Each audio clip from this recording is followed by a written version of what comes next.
जब दादरा नगर हवेली को माननीय प्रधानमंत्री जी ने इतना दिया है कि जो मेडिकल कॉलेज और हॉस्पिटल, जो अभी नई हॉस्पिटल जो बनी है विनोबा भावे सिविल हॉस्पिटल, ये शायद हॉस्पिटल गवर्नमेंट हॉस्पिटल पूरे इंडिया में शायद मैंने तो नहीं देखा ऐसे हॉस्पिटल बनी जो अपनी दादरा नगर हवेली में जो है।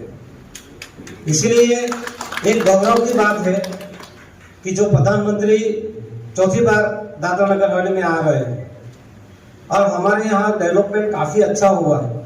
प्रदेश में रिंग रोड बने हैं, medical college, Abdul Kalam college और जो जितने भी इंफ्रास्ट्रक्चर डेवलपमेंट में काफ़ी काम चल रहा है, वो सारा काम हो जाएगा तो उसका जस भारतीय जनता पार्टी को लेना चाहिए। जो जनप्रतिनिधि, जो चुने हुए जनप्रतिनिधि है, उनको गांव में जब भी आप अभी जाएंगे बात करने के लिए, तो आप सभी लोग कह सकते हैं कि जो भी इंफ्रास्ट्रक्चर डेवलपमेंट हो रहे हैं, कि हमारे जो प्रशासक है प्रफुल्ल भाई पटेल जी, जो कलेक्टर है, जनप्रतिनिधि, चुने हुए प्रतिनिधि, जिला पंचायत मेंबर से, नगर पालिका के मेंबर से, सब लोगों के सहयोग से काम हो रहा है। और माननीय प्रधानमंत्री जी ने इतना सारा बजट जो दिया है कि अभी 12,000 करोड़ का काम चल रहा है दादरा नगर हवेली और दमन दीव के अंदर, ये बहुत बड़ी बात है। इसलिए मैं ये बात कहना चाहूँगा कि इस बार गांव से और सोसाइटी से लोग ज़्यादा से ज़्यादा निकले और खास करके जंगल में जो हमारी रूरल ट्राइबल जो पंचायत है, जो मांदोनी, दुधनी हो गया, खनवेल, आमोली, दपाड़ा, पूरा रूट और ये किलौनी, सायली और रखोली, समरमणि, जो नजीक में सायली में ही मीटिंग होने वाली है जाहिर सभा, तो बड़ी संख्या में गवर्नर सायली से आए, अंधा से आए, ऐसे अपने को व्यवस्था करना चाहिए। और ये नगर पालिका विस्तार में से यहाँ अपने काउंसिलर्स बैठे हैं, तो मैं उनको भी कहूँगा कि अभी जो प्रशासन से और से जो प्रोग्राम चल रहा है उसमें अपने भी लोग जुड़े और पार्टी की ओर से भी आप लोग भी सोसाइटी वाइज जो 4 बनी है उसमें सब जगह प्रचार होना चाहिए कि जब प्रधानमंत्री आ रहे हैं 7 तारीख को आपको आना है, ऐसा प्रचार होना चाहिए और बड़ी संख्या में लोग आए, ऐसा अपने को काम करना है। आज से सबको लगी जाना है, सब काम छोड़ के 7 तारीख तक अपने को पूरी मेहनत करनी है। 7 तारीख को शायद अभी टाइमिंग आ जाएगा, दुष्यंत भाई और हम लोग सब लोग मिलके कलेक्टर साहब को बात करेंगे कि कितना बजे का क्या समय है, क्या है, लेकिन 7 तारीख तो फिक्स है। तो आज से प्रचार चालू करेंगे तो मैं मानता हूं कि दादरा नगर हवेली में ये जो जनसभा होगी ये ऐतिहासिक जनसभा होनी चाहिए। नमस्कार, जय हिंद। आज આપણે પ્રધાનમંત્રી જે આપણે પ્રદેશમાં આવવાના છે એમના માટેની આ મીટિંગ છે।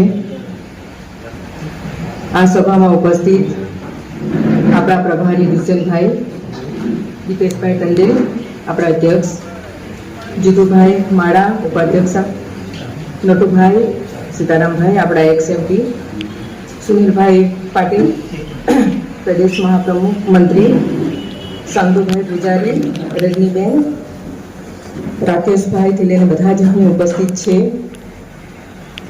આપણે ખરેખર આ સમય આપણા માટે બહુ પ્રાઉડ છે કે ચોથી વખત આપણા પ્રદેશમાં પ્રધાનમંત્રી આવી રહ્યા છે ને ખરેખર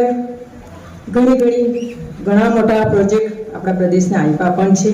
એક આપણી જવાબદારી પણ છે, આપણા પ્રદેશમાં આવે છે અને હજુ પણ ઘણા આશીર્વાદ આપણા પ્રદેશના લોકોને આપવાના છે। એના માટેની આ મીટિંગ છે।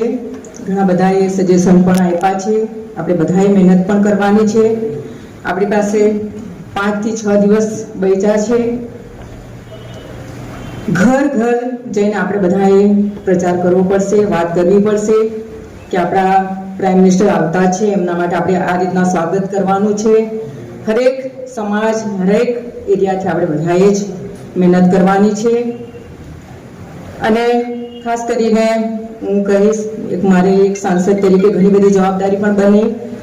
અમારી પૂરી ટીમ હરેક એરિયામાં જતા પણ છે, ચર્ચા પણ કરતા છે, પ્રચાર પણ કરતા છે, વાત પણ કરતા છે, મીટિંગો કરીને લોકોને કન્વિન્સ કરતા છે કે બધાએ આવવાનું છે।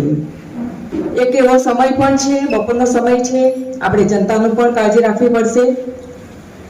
રસ્તાના કામો પણ ચાલુ છે, તો આપણે એવી રીતના વ્યવસ્થા કરવી પડશે કે લોકો વ્યવસ્થિત આવે, બેસે ને શાંતિથી પ્રધાનમંત્રીને સાંભળે, એક આપણી જવાબદારી રહેશે.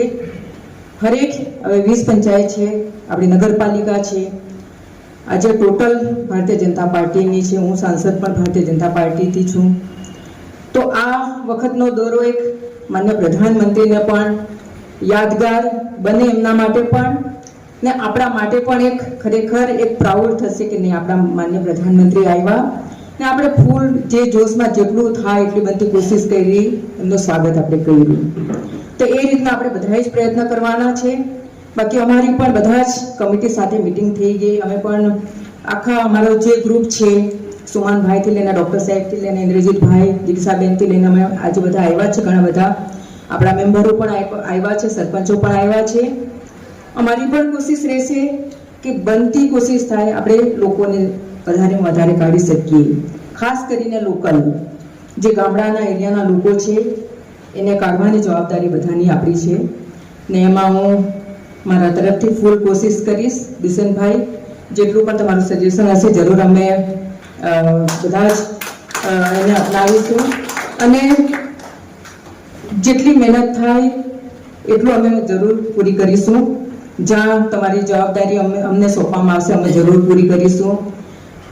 આપણે બધા જ અહીં આવ્યા છે, એક બધાની જવાબદારી છે. હળી મળીને આપણે 7 તારીખનો પ્રોગ્રામને સક્સેસ કરીએ, એ જ વિનંતી સાથે બધાને ખૂબ ખૂબ આભાર.